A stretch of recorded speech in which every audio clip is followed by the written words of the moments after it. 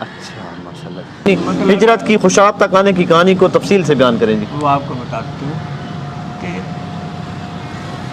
غلبہ یہ مار کٹائی یہ قتل وغیرہ تو کافی دنوں سے ہو گئے تھے۔ 14 اگست 1947 سے پہلے ہی سٹارٹ ہو گئے تھے جی؟ مطلب ہے اس وقت شروع ہوا نا یہ کام، وہ تو شروع سے کبھی کسی پاس ہے، کسی گاؤں میں، کسی شہر میں، کسی محلے میں۔ جس دن ہمارے اوپر غلبہ ہوا ہے نا ان کا، ہم گھر بیٹھے تھے۔ اچھا آپ گھر بیٹھے تھے؟ گھر میں کوئی 11-12 کا ٹائم ہوگا دن کو؟ ہاں۔ میں گلی میں سے آوازیں آئیں بھی باہر نکلو، چلو سکھ آ رہے ہیں، آپ بھی یہاں سے اپنا چلو یہاں سے۔ ہم گھر کو اسی طرح جس میں بیٹھے ہیں نا اسی طرح چھوڑ کر آ گئے تھے، نہ کوئی تالا تھا، کوئی کنڈی تھا، کوئی کچھ، گھر اکیلا چھوڑ کر اسی طرح آ گئے۔ والد ہمارا بھی، دادی ہماری بھی، تینوں بہن بھائی ہیں۔ ہم ساتھ ہی گلی میں ڈاکٹر حفیظ ہوتے تھے، ان کے گھر گئے ہیں، وہاں پناہ لی ہے، عورتوں کو سامنے مکان میں پناہ دے دی ہے، وہ وہاں بیٹھے رہے۔ ہمارے ساتھ ہماری دادی تھے، 1 بہن، تینوں بھائی تھے۔ دادی ہماری ہمیں لے کر کچھ سین سے سیڑھی پر چڑھ کے کوٹھے چھت پہ لے گئی ہے۔ چھت پر جا رہے تھے کہ ایک گولی آئی ہے، گولی آ کر میرے بھائی بڑے محمد افضال اس کا نام تھا، یہاں لگی ہے۔ اوئے ہوئے ہوئے۔ وہ ادھر سے نکل گئی ہے، اتنا اس کا مغز باہر نکلا ہوا تھا، ہمیں کیا۔ اچھا آپ نے اپنے بھائی کو اپنے جو ہے نا آنکھوں سے دیکھا شہید ہوتے؟ بالکل آنکھوں سے۔ اس کے بعد ایک نوجوان سے لڑکا آیا، اس نے اٹھا کے اسے نیچے لے آیا، کمرے کی تیلی پر اس کا سر رکھا، پانی پایا اس کی روح پر بات کر۔ اوئے ہوئے۔ والد صاحب سامنے مکان میں تھے، بالکل سامنے مکان میں۔ ان کو کسی ذریعے سے دادی نے ہماری نے کہا بھی آپ کا بیٹا کو شہید ہو گیا، وہ نہیں آئے۔ انہوں نے یہی کہا کہ بھی اکٹھے ہی ملیں گے، اکٹھے ملیں گے، ہاں بس، اور کچھ نہیں کہا۔ اس کے بعد پھر اسی مکان کی چھت پہ سکھ قربان یہ اپنا اسلحہ لے کر وہاں آ رہے ہیں، ہمیں پتہ لگا۔ اس سے پہلے پیچھے سے گولی آتی تھی، اس مکان کی ڈیوڑی میں لگتی تھی اور اس کی اینٹ نکل جاتی تھی۔ اچھا۔ باہر سے آوازیں آتی تھیں بھی باہر نکلو، باہر نکلو۔ ہم نکل نہ سکے، ہماری دادی اور امی پھیرا، دادی اس کو پکڑ کے باہر نکل گئی۔ اس کے بعد وہ نیچے آ گئے ہیں سکھ۔ ہم اسی کمرے کے دروازے کے پیچھے چھپ گئے، جس وقت وہ شہر میں آ گیا، ہم ایک کمرے میں چھپ گئے۔ وہاں کو 50-60 بچے اور عورتیں تھیں، اور بھی تھیں چھپے ہوئے؟ چھپے ہوئے۔ اچھا جی۔ انہوں نے دروازہ بند کر کے ان کو سب کو قتل کیا۔ قتل کر دیا جی؟ قتل کر دیا۔ جس وقت جانے لگے نا، ہم ایک کمرے میں بیٹھے تھے، وہاں سے انہوں نے کہیں دیکھ لیا، انہوں نے ہاتھ پکڑا، میرا ہاتھ ان کے ہاتھ میں آیا۔ آپ وہ بتا رہے تھے تمباکو والی؟ اس تمباکو والے۔ آپ کہاں پہ چھپ گئے تھے جی؟ کمرہ ساتھ تھا، اس میں تمباکو پڑا تھا، اور اس کی بورے کے اوپر بیٹھے تھے۔ اچھا۔ تو انہوں نے بازو سے پکڑ کے باہر نکالا، ایک مارنے لگا، دوسرے کا چھوڑو رہنے دو، وہاں سے مجھے چھوڑ دیا۔ یعنی کہ بالکل آپ کے جو ہے نا وہ موت سامنے تھی؟ یہ سامنے تھی، انہوں نے چھوڑ دیا مجھے۔ میں باہر نکلا، باہر نکل کے گلی میں اتنی لاشیں تھی کہ ایک لاش پہ آتا تھا، دوسری پہ آتا تھا۔ سارے مسلمان ہوں گے؟ ہاں جی مسلمان ہوں گے. مسلمان. وہاں سے ہوتے ہوئے ہمیں یہ بتایا کہ ابھی شیراں والے دروازے قائد اعظم بیٹھا ہے، آپ وہاں چلے جائیں. تنزن کہا گیا تھا یا تنزن اچھا آپ کو تنزن کہا گیا تھا؟ کیونکہ اس وقت قتل و غارت بند ہو چکی تھی، اور جتنے بھی بچے مسلمان تھے نا ان کو بازار تھا بہت بڑا، فیصل کا بازار تھا، اس نے لائن میں بٹھا دیے، اس نے لائن میں بٹھا دیے، مطلب سڑک خالی تھی، سڑک کے درمیان میں ایک ٹینک چل رہا تھا، توپ ٹائپ. ٹوپ ٹائپ ہاں جی. خالی. ساری رات وہاں بیٹھے رہے، وہاں کئی زخمی بھی پڑے تھے، کوئی مردہ بھی پڑے تھے. صبح کے ٹائم پھر ہمیں حکم وہاں سے آرڈر ملا کہ اگر کسی نے گھر جانا چلے جائیں، اپنی کوئی چیز لانی ہے لے آؤ. وہاں سے ہم اپنے دادی ہماری ہمیں ساتھ لے کر گھر آئی، تو ہمارے گھر تالے لگے کھلا چھوڑ کر گئے. کسی نے تالے لگا دیے؟ کسی نے تالے لگا دیے، یا سارا والد آیا اس نے لگا دیے. ہمیں آج تک والد کا نہیں پتہ کسی نے نہ راوی ہے کوئی بھی یہ شہید ہو گیا یا زندہ ہے یا مردہ ہے، آج تک ہمیں نہیں پتہ چلا. اس کے بعد کیمپ میں آ گئے. کیمپ گھر سے جب آپ واپس آئے دادی اماں کو تالے توڑے، ہاں. سامان وغیرہ لیا تھا آپ نے؟ سامان کیا لینا تھا؟ بزرگ عورتوں نے ایک کھانڈ دیسی ہونے چاہیے، ایک ہو چکی تھے 2 کھیس، باقی جڑے کوئی پیسہ ٹکا سے گئے تو وہ والد صاحب کو سی جتنے والد صاحب گئے سی پہلے گھر سے نکل گئے، وہ پتہ نہیں کہاں گیا کہاں نہیں. صرف کھیس 2 تے اپنا ایک کھان کا ٹین چھوٹا سا وہ اٹھا کر آگے. وہاں سے پھر ہمیں کیمپ میں بہادر گڑھ کے وہاں پہ پڑاؤ تھا آپ کا؟ ہاں پڑھو، وہاں کیمپ میں چلے گئے.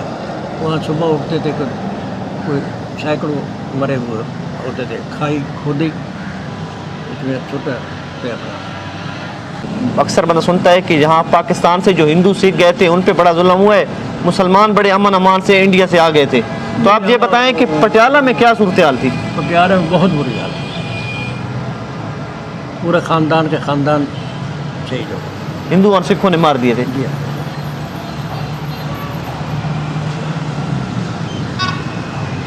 پہلے آپ نے بتایا کہ 1947 سے پہلے حالات بڑے اچھے تھے، ایک دوسرے کے دکھ سکھ میں جاتے تھے، شادی بیاہ میں. بالکل. تو پھر یکدم کیا ایسی جو ہے نا وہ فضا بن گئی کہ خون کے پیاسے ہو گئے؟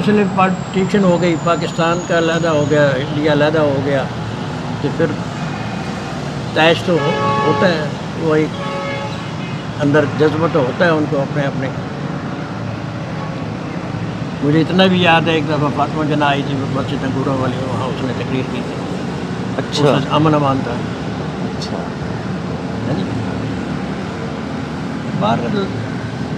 پٹیالہ کے مشہور جگہیں کون سی تھیں جی؟ یہ جیسا کہ آپ بتا رہے ہیں انگور والا باغ، انگور والی مسجد، انگور والی مسجد، اسی طرح سے کوئی 1-2 اور مقام یاد ہوں آپ کو، یا کوئی محلوں کے نام یاد ہوں؟ محلے تیلیاں والا محلہ، کوئی قریشی والا محلہ، کوئی اسرے محلے بتھیرے سی ہوتے کلندر. اتنی یاداشت نہیں ہے میں تک، وہ یاداشت ہے نا پارٹیشن جو آنکھوں دیکھا ہے، آنکھوں دیکھا ہے وہ یاد ہے، باقی کچھ نہیں یاد ہے. کبھی اپنا جو آپ کی پیدائش کا شہر ہے پٹیالہ، کبھی رات کو سوتے ہوئے خیال آیا اس بارے میں؟ یہ تو خیال تو ذہن میں ہر وقت ہی رہتا ہے. ابھی کوئی بات کرے تو ہمیں یاد آ جاتی ہے ہر چیز، ہمارے نقش ہے اندر. کبھی جانے کو جی کیا کہ جاؤں میں اپنے ماں باپ کی جو ہے نا قبریں دیکھوں، دادا دادی قبریں تو گھر کتنے ملتی ہیں نا اتنے. ہاں جی، وہ گھر دیکھوں. وہ گھر دیکھو خواہش ہوتی ہے پر وسائل ہی نہیں.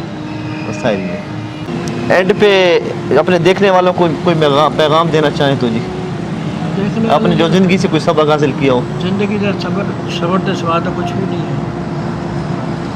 اسی تو اپنے محنت کر کے کھا رہے ہیں، جو کچھ وہاں تھا وہ یہاں تو نہیں ملا، لیکن ویسے خاندان میں نام تھا والد صاحب کا. والد صاحب آج تک ہمیں یہ نہیں پتہ چلا وہ کہاں گئے، کہاں نہیں گئے، کہاں تک. یہ آپ کو بڑی ایک کسک سی ہے، ایک دل میں ایک خلا سا ہے. خلا تو پورا ہوتا ہی نہیں نا، یہ خلا تو نہیں پورا ہوتا.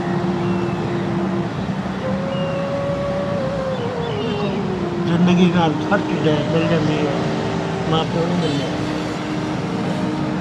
والد یاد آتے ہیں؟ یہ تو پھر ایک امر ہے، ایک اللہ تعالیٰ کا تحفہ دیتا ہے والد صاحب، مگر اس کو یاد کرنا تو سارا فرض ہے۔ اصل میں وہ کہتے ہیں نا جی کہ آدمی مٹی میں چلا جائے نا تو سکون مل جاتے ہیں، وہ تو پتہ نہیں نا مٹی گئے ہیں کتنے، تو اسی وجہ سے بندہ ایک بے سکونی سی ہے۔ کہ کس طرح انہوں کی جان گئی ہے، کس طرح اس نے زیادتی ہوئی ہے، کس طرح ہوا ہے، اس کا کوئی پتہ نہیں۔ کوئی بھی آدمی نے راوی نے ایسے نہیں بتایا کہ ہم نے وہاں کی تلاوت کرتا اس مکان کے نام جس میں بنا لی۔ ان کا کیا نام کیا تھا جی والد صاحب کا؟ برکت علی برکت علی قریشی صاحب بلدے غلام محمد۔ جی۔ ناظرین، پٹیالہ میں اگر کوئی ہمارا دیکھنے والا ہے تو برکت علی صاحب تھے ان کے والد صاحب، بلدے غلام محمد ذات قریشی۔ تو یہ آج بھی ان کی آنکھوں میں آنسو آ گئے ہیں اور یہ کہہ رہے ہیں کہ مجھے نہیں پتا کہ میرے والد صاحب 1947 میں بچھڑ گئے تھے، وہ شہید ہوئے، زندہ ہیں یا جو بھی اللہ ہی کو پتہ ہے۔ تو کسی کو اگر تھوڑی سی بھی معلومات ہیں ان کے والد صاحب کے بارے میں یا ان کے گھر کے بارے میں تو ضرور کمنٹ سیکشن میں ضرور کمنٹ کریں۔ یہ خوشاب شہر میں جو مہاجرین انڈیا سے آئے تھے کون کون سے علاقوں سے زیادہ تر آئے ہوئے ہیں جی؟ مختلف علاقے، کون کون سے علاقے؟ پھر بھی کچھ روہتک ہو گیا، امبالہ ہو گیا، پٹیالہ ہو گیا، زیادہ تر پٹیالہ۔ زیادہ تر پٹیالے کے ہیں جی۔ اور جو یہاں سے ہندو گئے تھے ان کے جو چھوڑے ہوئے مکانات ہیں خوشاب شہر کے اندر وہ کیا آج موجود ہیں؟ بالکل، آج جس گلی محلے میں ہم رہتے ہیں وہاں 5 گلی تھی 5 گلیاں؟ ہندوؤں کی، اچھا جی۔ پھر ایک گلی بڈھوں والی گلی تھی ہندوؤں کی، بدھواں والی جی؟ بڈھواں والی، بڈھواں والی۔ ایک کوٹلے والی گلی تھی وہ بھی ہندوؤں کی، اچھا اس میں تمام مہاجرین آئے تھے۔ اب تو کئی بیچ کے چلے گئے ہیں، کوئی بیٹھے ہیں، وہ سب ہندو کا علاقہ تھا جہاں ہم رہتے تھے۔ خوشاب شہر کے اندر کوئی گردوارے مندر وغیرہ بھی ہیں جی؟ جی ہیں۔ اچھا، کون کون سے مشہور ہیں؟ مشہور کے ایک تو بازار میں ہی ہے گردوارہ جس میں سکول بنا ہوا ہے، پرائمری اسکول بنا ہوا تھا تو بہت بڑا ہے۔ اچھا، ایک ہمت پورے تھا خوشاب میں، اور بھی ہوں گے۔ بہرحال ہم تو صبح آ جائیں شام کو گھر جانے ہیں، اتنی ہمت نہیں ہوتی باہر نکلے، عصر کے ٹائم نماز پڑھی نکلے، چٹ کے باہر نکلے 5-10 منٹ۔ اب تو آپ کو پٹیالہ سے زیادہ کہنا چاہیے کہ آپ خوشاب کے رہنے والے ہیں، ٹھیک ہے نا جی؟ تو خوشاب کا ڈھوڈا بڑا مشہور ہے۔ جی ہاں مشہور ہے۔ خوشاب کا میں نے پڑھا تھا کہیں پہ کہ کوئی ہنس راج صاحب تھے ہندو، انہوں نے 1912 میں اس کا جو ہے نا اس کو پہلی مرتبہ بنایا تھا جی۔ آپ نے بھی کبھی ڈھوڈا بنتے دیکھا ہے؟ ڈھوڈا بنتے دیکھتے رہتے ہیں، پر ہر کوئی خوشاب میں جب ہر بندہ ڈھوڈا بنا رہا ہے۔ اچھا، ایک سنوچڑ قوم ہوتی تھی ہمارے پاس، سنوچڑ، مالا سنوچڑ والے کی، وہ ڈھوڈا بناتے تھے اچھا جی۔ پاکستان بننے کے بعد۔ اب تو ہر کوئی سنوچڑ، انور سنوچڑ والی دکان، ہر دکان پر یہی لکھے ہیں کہ دکان تو نہ ہی انہوں کا چل رہا ہے، انہوں نے رجسٹرڈ بھی ہوئے نہ مگر۔ تو اس ڈھوڈے کے اندر کیا کیا چیز انگریڈینٹس کیا کیا ڈالتے ہیں جی؟ کیا وہ ڈالتے ہیں؟ دودھ ہے، گندم کا دلیا ہوتا ہے، اچھا، کھویا بھی ہوتا ہے، گھی بھی ہوتا ہے، کھانڈ بھی ہوتی ہے،